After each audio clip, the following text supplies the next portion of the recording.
1971. We woke up in a different world, where the Cold War ended along with the Vietnam carnage. All because of the Dome. The Dome. A territory full of anomalous artifacts, phenomena, and organisms. We still don't know what it is. An alien city? Some kind of a testing ground or storage? Whatever it is, no living thing trapped under the Dome can escape it. Yet even this did not stop the research. The major powers created the Cronus Megacorporation to develop and explore the Dome. Its secrets became a lucrative business. The Spires station was built on top of the Dome to export the artifacts and import supplies and personnel. The city of Crystal Sands grew at the foot of the Dome, eventually becoming a major transportation hub. All this required thousands of employees, and there was no shortage of candidates.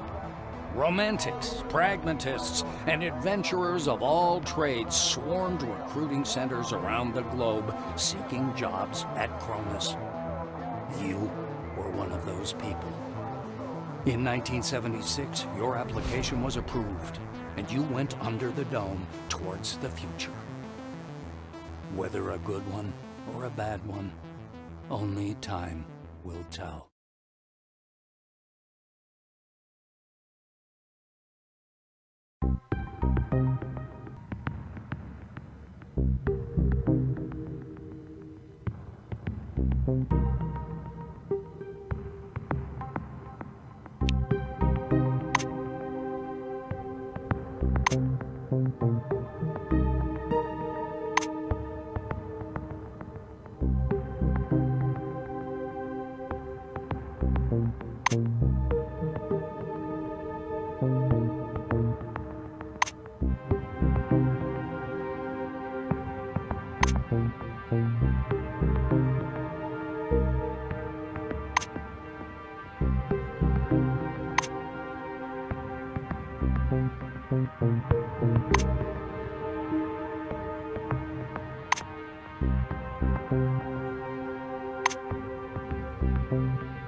A guy wearing thick spectacles thrusts out a sweaty hand. Monty James, Silverwing.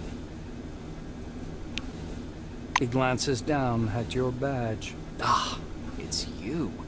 I found your file extremely interesting. And your CV, wonderful.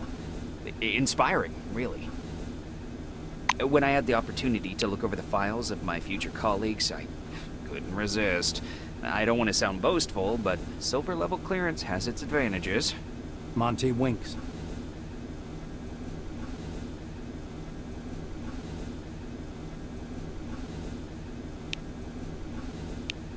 Monty makes a ring with his thumb and forefinger.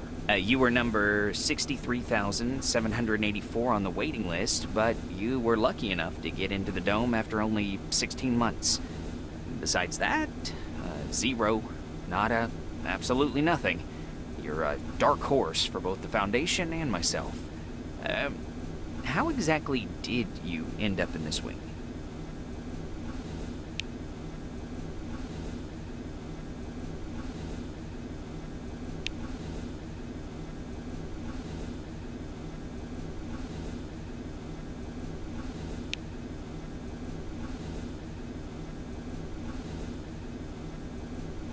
James smiles condescendingly. Yeah, my little schoolboy nephew's the same. He loves all those bizarre space travelers, like Captain... what's his name? Hyena? Or Hound? No matter. You two would get along well. An uncomfortable silence rises between you, and Monty abruptly changes the subject. He taps the narrow illuminator panel with one finger. Look, there's a storm rising. The lightning is strange. Green. Should lightning be green? This is my first sandstorm.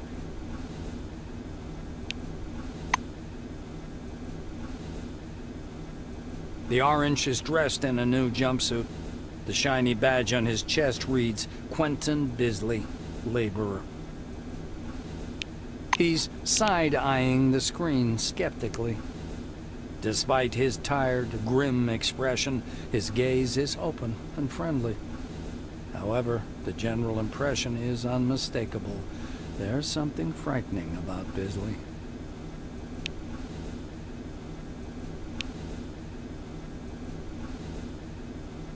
Quentin raises his hands to examine the devices. They call them humane handcuffs. How about that? Truth is, there ain't nothing humane about them. They zap you real hard the moment you get your hands on a gun. But they sure look nice. Bisley lowers his hands again and smirks. The orange's face stretches into a broad smile, baring his dentures to the world. Like everyone, duh. In a black car, under guard. There's other guys, too. The ones who go through the front door. He nods at the black-winged woman beside him. Her nose wrinkles in displeasure, but she says nothing.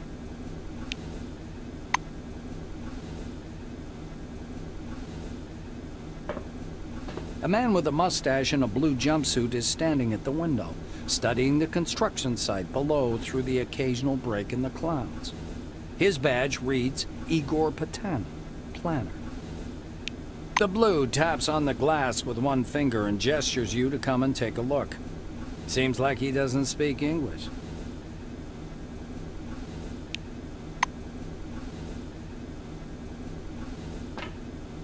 The thin, pale young woman is sitting at the window, leaning against the illuminator.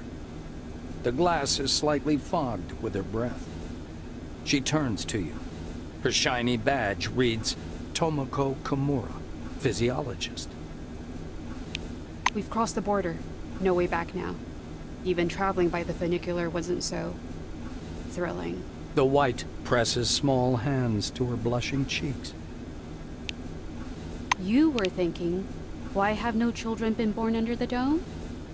I've got a working hypothesis, but I'm not ready to share it yet. She says softly, as if answering a question you didn't ask.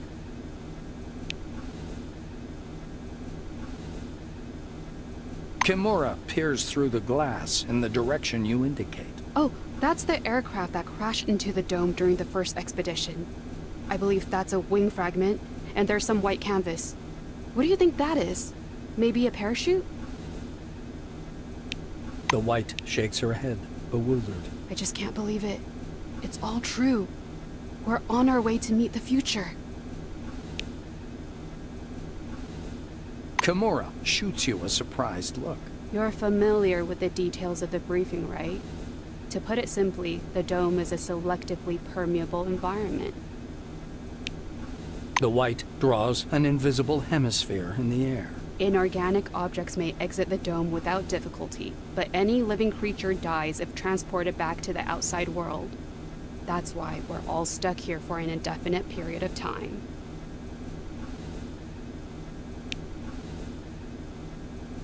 Kimura is eyeing the dome's mesh, glittering in the sunlight. Supposedly, it's something to do with the atmospheric composition, but it's a weak theory.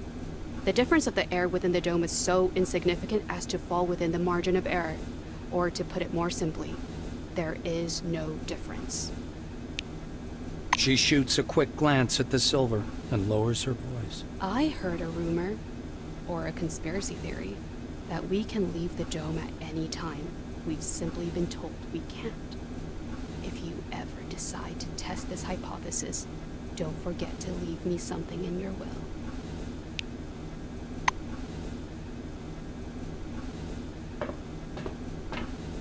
A tall woman is watching an ad playing on the monitor, arms crossed. The polished to a shine badge on her black overalls reads, Elsa Olafsson, Security Service. She glances at you and offers her hand in a businesslike manner. Greetings. Please take all necessary precautions. By that I mean, don't turn your back on him. Elsa nods at the orange.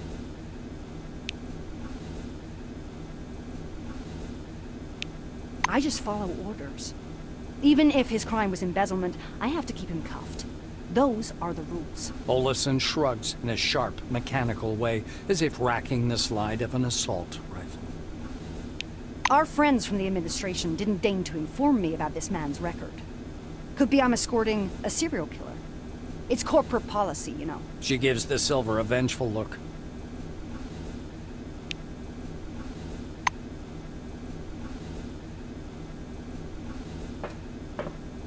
Stopping by the door's porthole, you watch as the ground slowly approaches.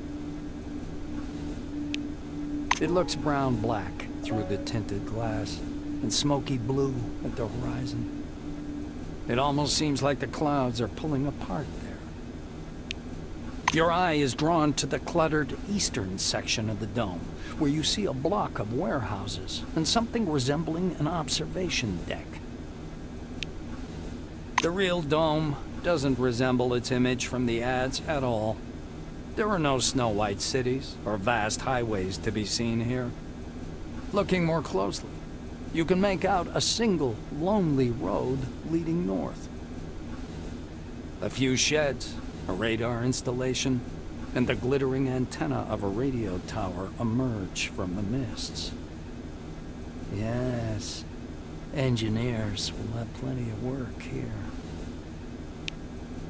Just as you're about to move away from the window, you notice a whirlwind beginning to form above the ochre plain. The gathering storm drifts unhurriedly above the desert, a crown of green lightning flashing at its core. Clearly no ordinary weather phenomenon. It must be one of those anomalies. You freeze by the window, unable to avert your gaze.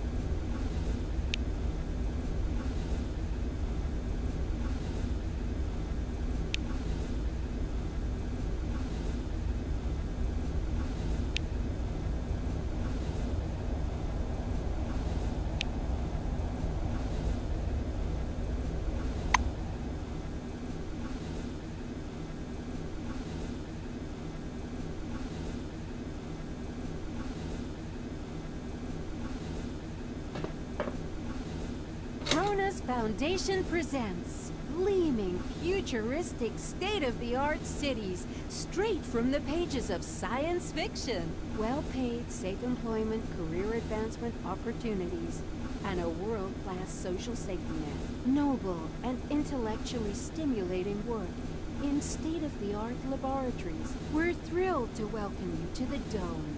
Please hold on to the handrail and prepare for landing.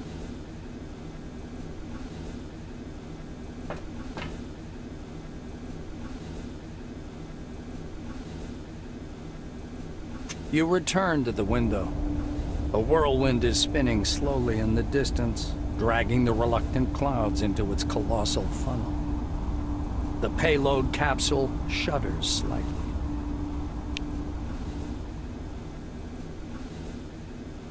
The outlines of the landing site, blurred by clouds of dust, appear behind the greenish glass of the porthole.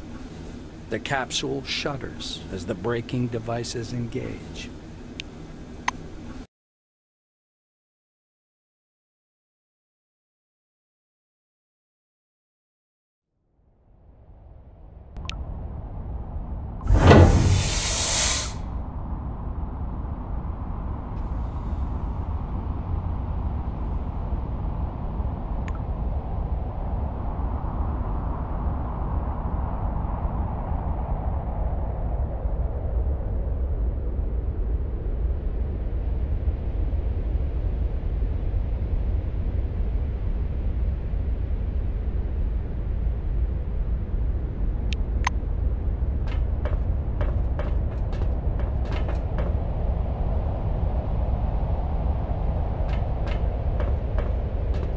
Come here. Come on now, or you'll miss everything. A cheerful man in a white lab coat grabs you by the sleeve. A badge reading Ludovico Nuzzi, scientific analyst, export department, dangles loosely on his clean uniform, which still smells pungently of washing powder. Look over there! He points upward with a sharp, wide gesture and hands you his field binoculars.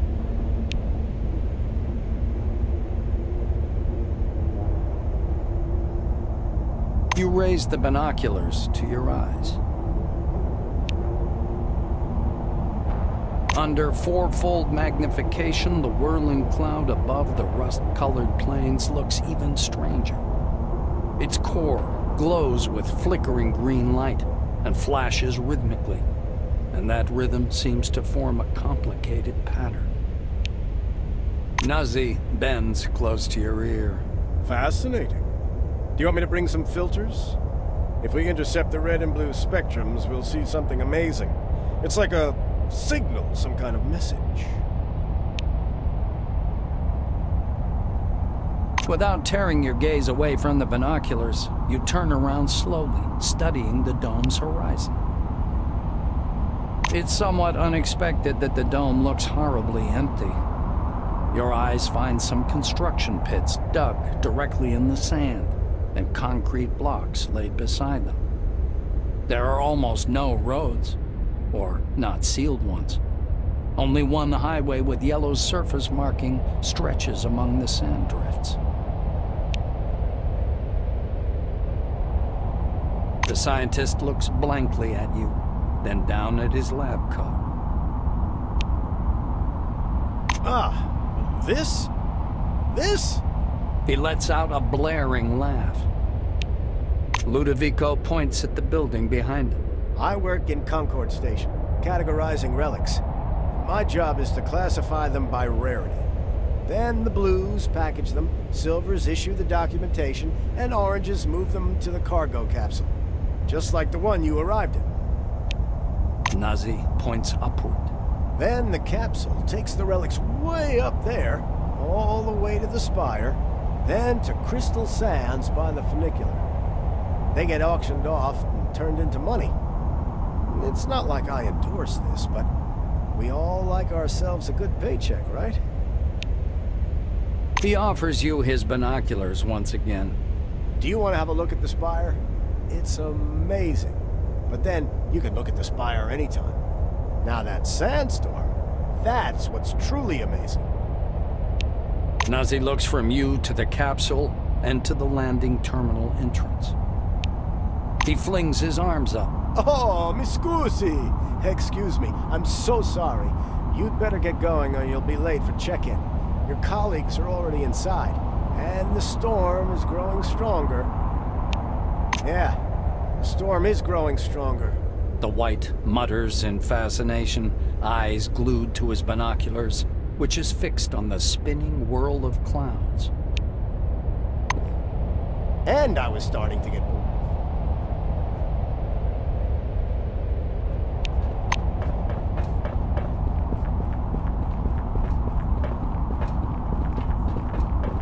Come back again.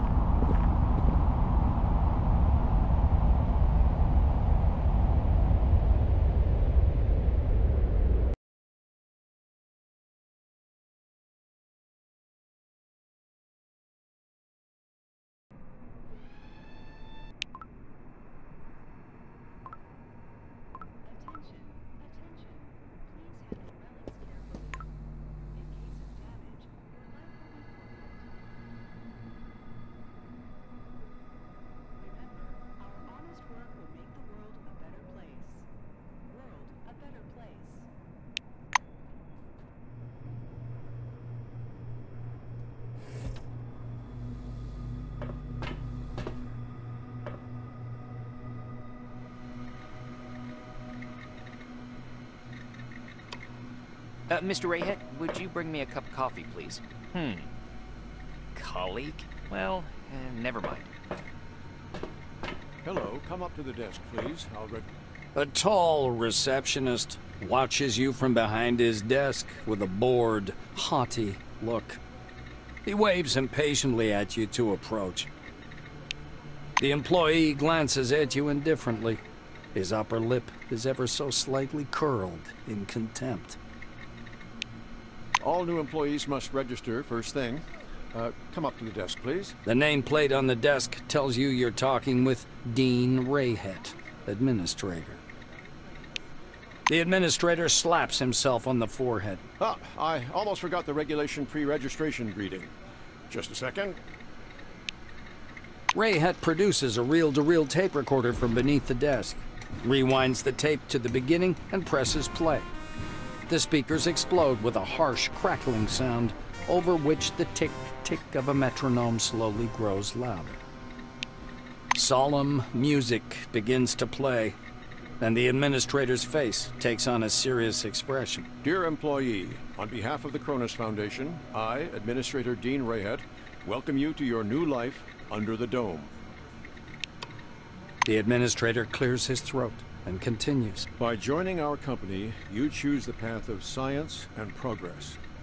You are among mankind's best, and we ask that you live up to this.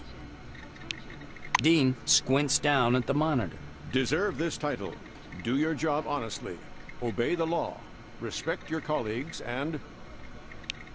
The music fades, and the administrator finishes his speech. And together we will build the best possible future for all mankind. Dean puts the tape recorder away. Now that we're done with the official greeting, I'll register you and upgrade your Selectron. Okay?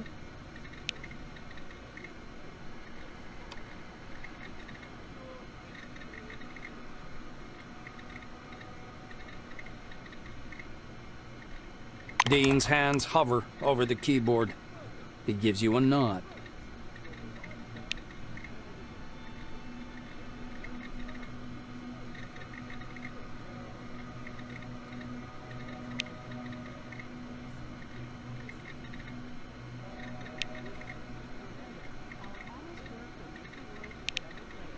You spell out your first and last names and specify your wing, profession, and test results. The administrator's fingers fly across the keyboard as he enters your information into the Cronus database. Rayhet scans the computer screen. So your position in the waiting list was 63,784. You've been assigned to Magellan Station. A special bus will bring you there after a series of briefings. Please pass me your Selectron so I can update the firmware. Dean snaps the docking port of your pass to a recess in the casing of his computer. The administrator returns your Selectron. Now you have first-level clearance for a Blue Wing employee. You have access to storage, the repair bays, and various workshops. Your Selectron also has a built-in universal key that opens the hatches accessing the air shafts. Dean continues. All new employees have a short list of tasks to perform on arrival. Do you want to hear all the details or just the short version? Rayhet nods and points at the ceiling. First, you need a set of combat gear. Talk to Sidney Maynard, he'll give you everything. Dean extends his second finger. Second, weapons. Ms. Margarita Takachenko is the clerk at the armory. After she dispenses your firearm, you'll need to head to the training zone for a brief weapons handling exam. The administrator straightens his third finger. According to the latest regulations, all employees must attend a briefing on psi abilities. Apply to instructor Andriy Mihai. Dean extends his fourth finger and looks at you meaningfully. Did I tell you about the combat and tactical training? The fourth step is to visit instructor Winston Botherby. And finally, science is the overarching purpose behind everything we do here. Go to Professor Van Alden to learn how to study relics, avoid anomalies, and catalog scientific knowledge. This training is mandatory for all wings, not just White. Dean finishes. Dean catches himself. Oh, and when you're done with your trainings, proceed to the waiting room. From there, you'll travel to Magellan by bus.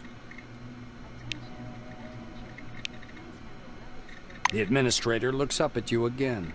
That is all. He reaches for the tape recorder, but thinks better of it. Protocol calls for a little welcoming preamble, but dash it all, that's nonsense. Welcome to Concord Station. As he's about to turn away, Dean suddenly remembers something. Oh yes, I sent your mail to your Kairos. Check your new messages. Well, that's all, I think.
Kronos Corporation reminds you, please use a public terminal to access your account. Thank you.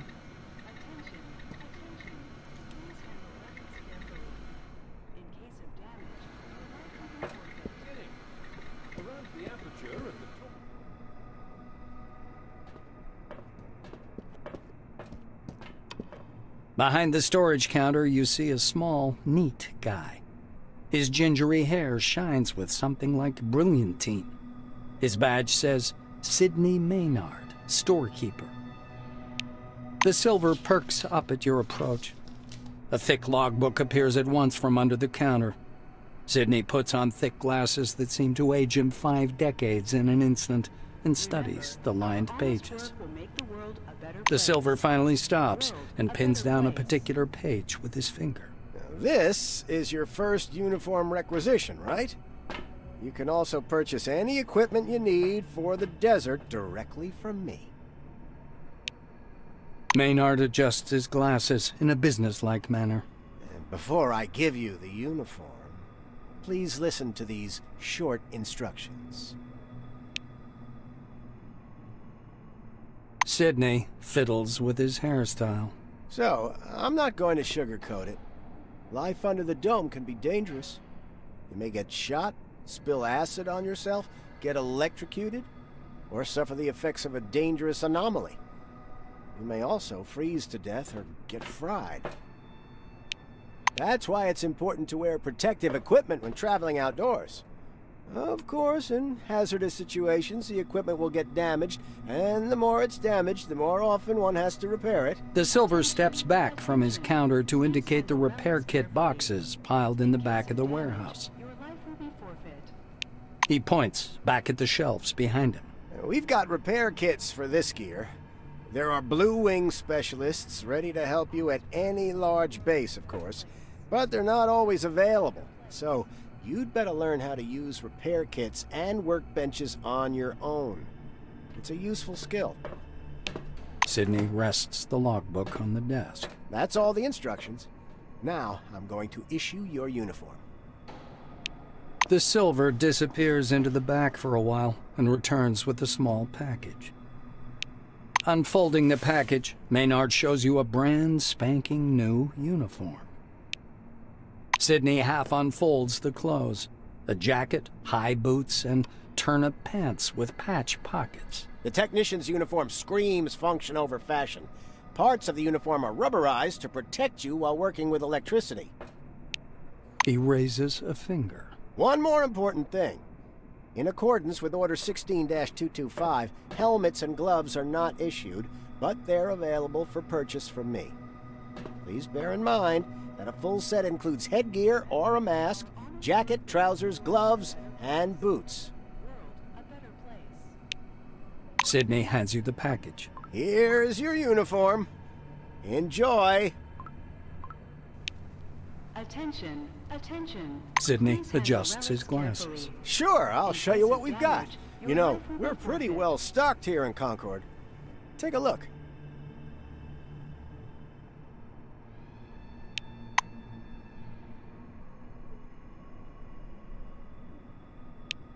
Sydney scribbles something in his logbook. Please come back anytime if you need something.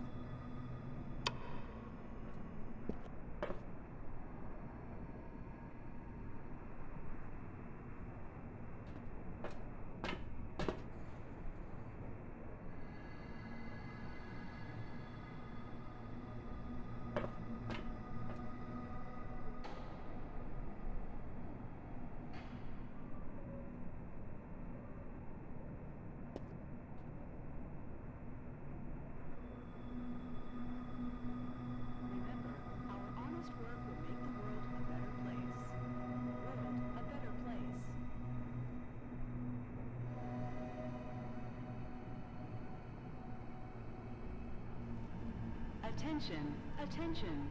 Please handle relics carefully. In case of damage, your life will be forfeit.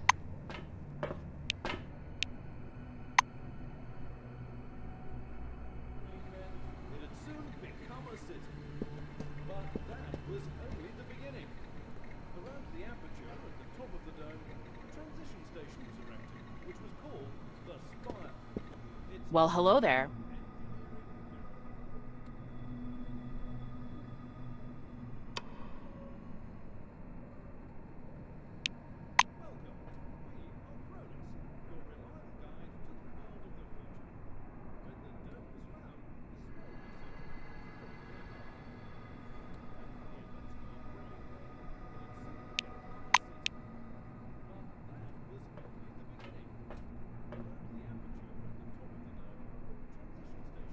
Attention, attention. Please handle relics carefully. In case of damage, your life will be forfeit.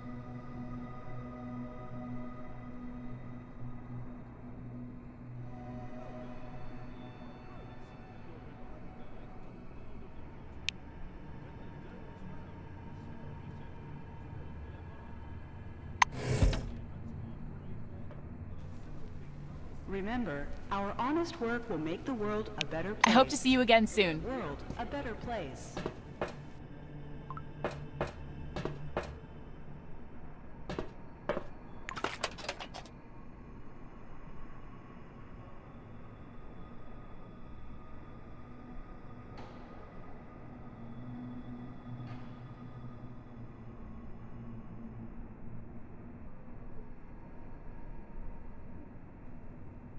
Remember, our honest work will make the world a better place. World a better place.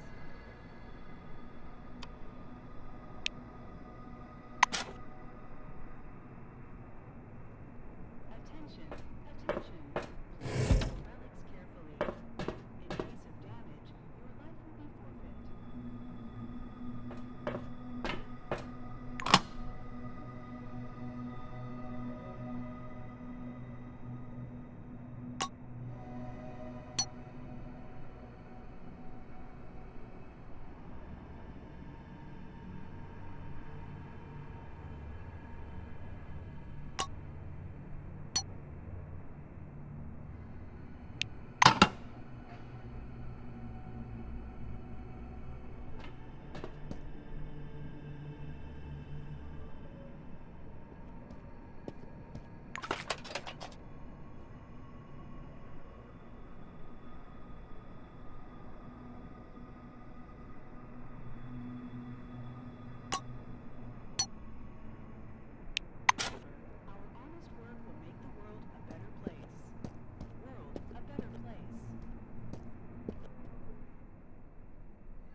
Salutations.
See ya.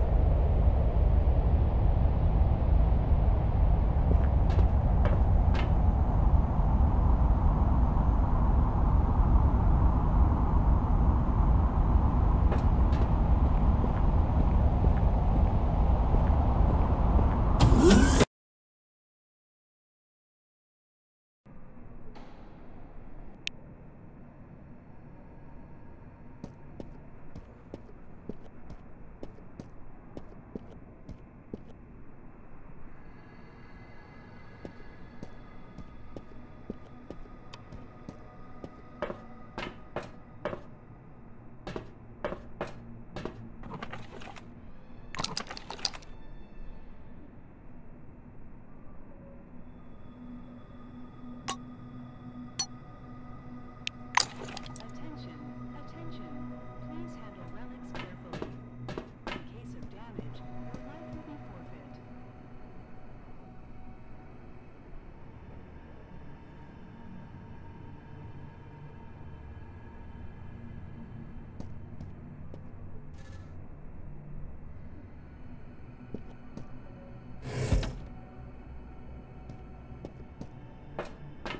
Remember, our honest work will make the world a better place. World a better place.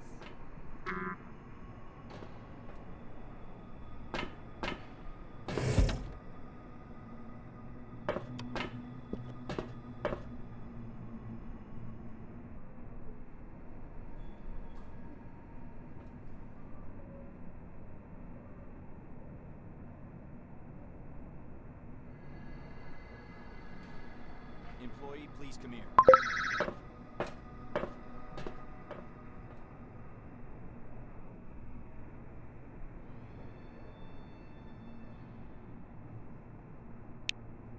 How can I help?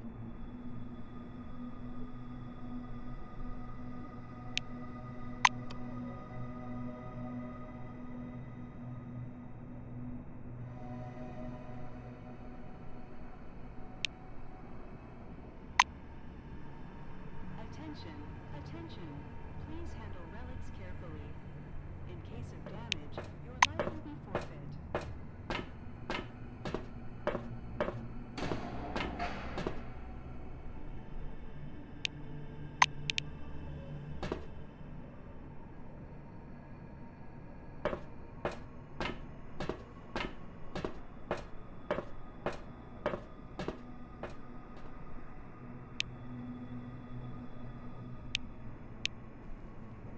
Remember, our honest work will make the world a better place. World a better place.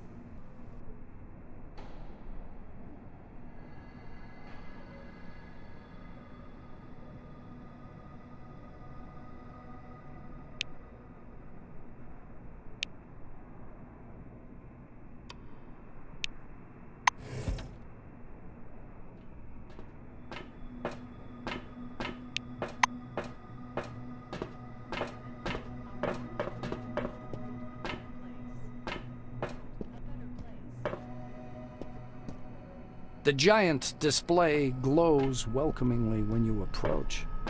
A red light comes on under the screen's steel hood. The camera is switched on. A gray old man with high cheekbones appears and squints out at you from the screen. Do you copy? He leans close to the camera, his glasses glittering. My name is Martin Kingsley. I'm Chief Officer of Magellan Base. We were supposed to meet in person, but unforeseen circumstances prevented that. One moment. I'll grab your file. He reaches for something out of view and produces a thin folder with your name on the cover. Apparently, your file. Kingsley opens the folder to thumb through the pages. He marks one of the pages with a pencil. Well, well. So you're in Blue Wing. A solid choice. Does it run in the family? Or did the role attract you for some other reason? In case of damage, your life will be forfeit. Remember, our honest work will make the world a better place. World a better place. Martin scratches the bridge of his nose. I think we'll find a place for your skills. Weapons experts are hard to come by. Kingsley closes the file and folds his hands in front of him. Thank you for your reply. I learned a little more about you. Now I want you to learn a little bit more about us. Keep in mind, this is not a rehearsed speech. He assumes a serious expression. When the dome was discovered in 1971, it became a scientific and media sensation, a worldwide phenomenon, and likely the most significant discovery in the history of mankind. Kingsley drums his fingers on the unseen desk, his gaze focused somewhere beyond. I see. You were enticed here by radio advertising, telefilms, and all those interviews, billboards at every turn. Cronus wants the world to see the dome as a stage where something merry and fascinating is going on. But now that you're actually here, I want you to see the real picture. You can't make out his eyes behind the glare on his spectacles, but he seems to be staring directly at you. Here's the truth. Nobody was waiting for us inside the dome. It's neither a treasury of technologies nor a cemetery of the ancients. Perhaps what we're doing now is defusing the world's most complicated bomb. Will our mission thrive? I believe so. If we work together and everybody does their part. He looks back at your file. I say, do what must be done. Because that's what the concept of the 5 wings is all about. Kingsley points at the camera. You're from Blue Wing. You're looking at the world's most complicated infrastructure, and that complexity keeps growing. Your duties are not limited to maintenance and service. You'll be keeping up the image of the world in its accustomed form. Without hot water and electricity, people will revert to beasts in an astonishingly short order, though it might seem that. Putting the folder aside, he sits back and stares at you in silence. It gets so quiet that the ticking of a clock can be heard through the speakers.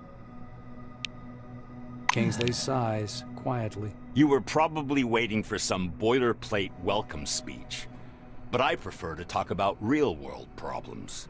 Glad to meet you.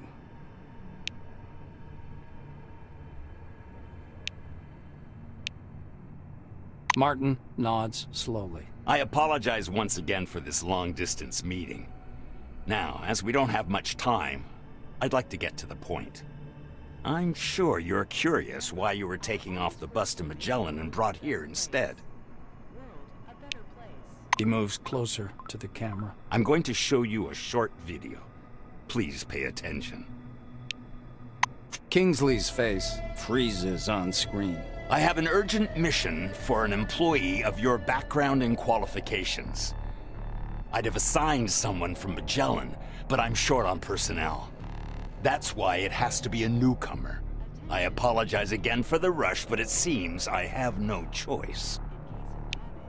Martin noisily clears his throat. Maybe you've heard about Nashville Base. While preparing the materials for this mission, I came across a short documentary film about the complex. I think you should watch it. The speakers produce a hollow click. Purple, gray, and black spots flicker on the screen. A blurred title, The Cronus Archive 1971 to 1974, was used in the production of this recording, appears at the bottom.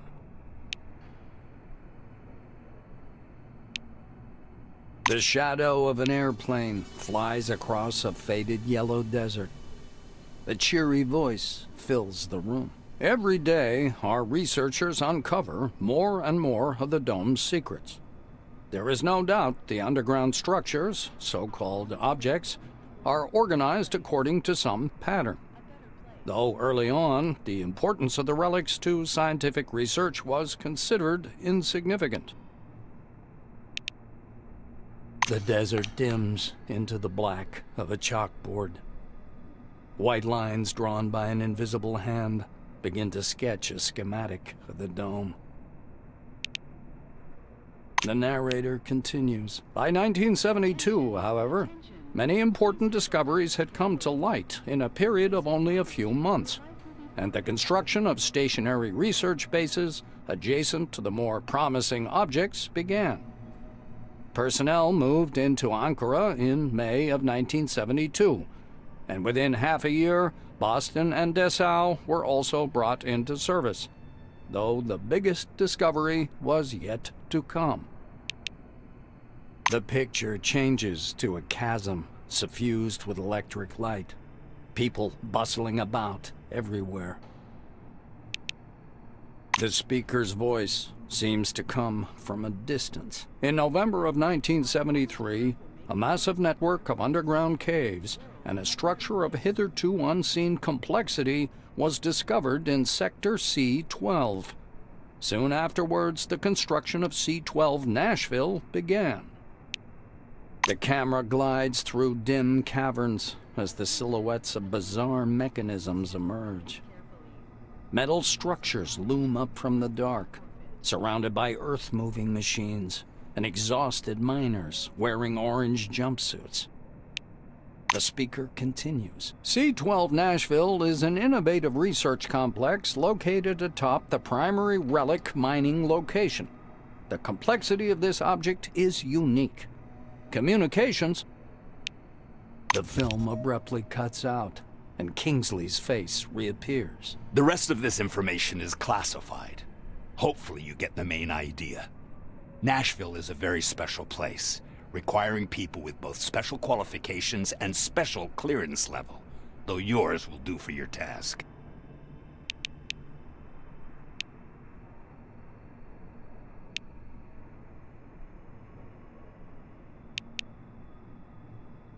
Martin adjusts his glasses. So, the task. Nashville base stopped transmitting and receiving signals yesterday evening.